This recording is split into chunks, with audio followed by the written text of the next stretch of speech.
શિક્ષકોની ઉણપ છે। અત્યારે 31,700 જેટલા ટીચરો આપણે અત્યારે ભરતી ઓલરેડી ચાલુ છે।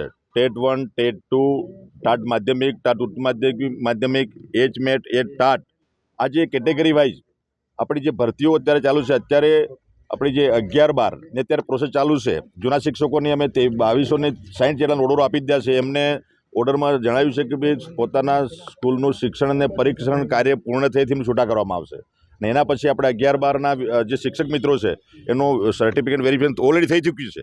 આ ટૂંક સમયમાં અમે ઓર્ડર આપીશું અને પછી આપણા જે ટેટ 2 ને અત્યારે જે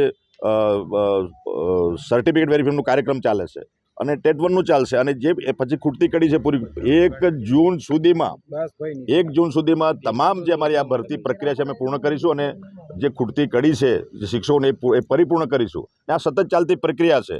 31-10 મિત્રો રિટાયર થશે આ શિક્ષણ વિભાગમાં। 31-10 અને 31-5 એમાં રિટાયરમેન્ટ હોય, કેટલાક લોકો સ્વૈચ્છિક નિવૃત્તિ લેતા હોય, મેડિકલ બેઝ પેપરના પ્રશ્નો હોય, આંતરિક બદલીઓ થતી હોય, જિલ્લા આંતરિક બદલીઓ થતી હોય, જિલ્લા ફેરની બદલીઓ થતી હોય છે। એટલે આ થોડી સામાન્ય જે વધઘટ છે થયા કરતી હોય છે। આ સતત ચાલતી પ્રક્રિયા છે। તેમ છતાં રાજ્ય સરકાર અમારા માનનીય મુખ્યમંત્રી શ્રી ભૂપેન્દ્રભાઈ પટેલ સાહેબનો સ્પષ્ટ સંદેશ છે કે શિક્ષણ વિભાગમાં આપણું જે મહેકમ છે એ મહેકમ પ્રમાણે તમામ જગ્યાઓ, તમામ આપણી જે 1 થી 5, 6 થી 8 પ્રાઇમરી, અપર પ્રાઇમરી, માધ્યમિક અને ઉત્તર માધ્યમિકમાં તમામ જગ્યાઓ ભરવા માટેની એમને મંજૂરી આપી છે।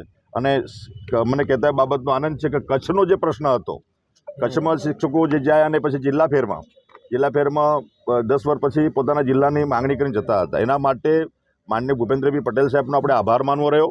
શિક્ષણ વિભાગના બધા ચિંતન મનન કરી નક્કી કર્યું કે આવનારા સમયમાં સ્પેશિયલ પેકેજ કચ્છ માટે આઝાદીના ઇતિહાસમાં આપણે પહેલીવાર જે કચ્છ માટે 2500 આપણે શિક્ષકો માત્ર 1 થી 5 ધોરણ માટે અને 1600 જેટલા શિક્ષકો 6 થી 8 માટે અલગ અલાયદી ભરતી કરવા માટેની જે વ્યવસ્થા રાજ્ય સરકારે કરી છે અને માનનીય મુખ્યમંત્રીશ્રીએ અમને મંજૂરી આપી છે। અને કચ્છમાં જે પ્રશ્ન હતો કે લોકો 6 વર્ષ પછી અથવા 10 વર્ષ પછી જે જગ્યાઓ ખાલી થતી હતી એ કાયમી એનો ઉકેલ લાવવા માટેનો આ એ જે ઉપાય અમે કર્યો છે અને એમાં કચ્છને પણ જે આ શિક્ષકોની ઘટનો જે સામનો કરવો પડતો હતો એ આવનારા સમયમાં એવા 3100 આપણા જે 2500 અને 1600 4100 શિક્ષક મિત્રો એ કાયમી ભરતી જે 58 વર્ષ સુધી ત્યાં જ એમને નોકરી મળ્યા પછી ત્યાં જ રહીને શિક્ષણ કાર્ય કરવાનું છે એની પણ વ્યવસ્થા અમે કરી છે।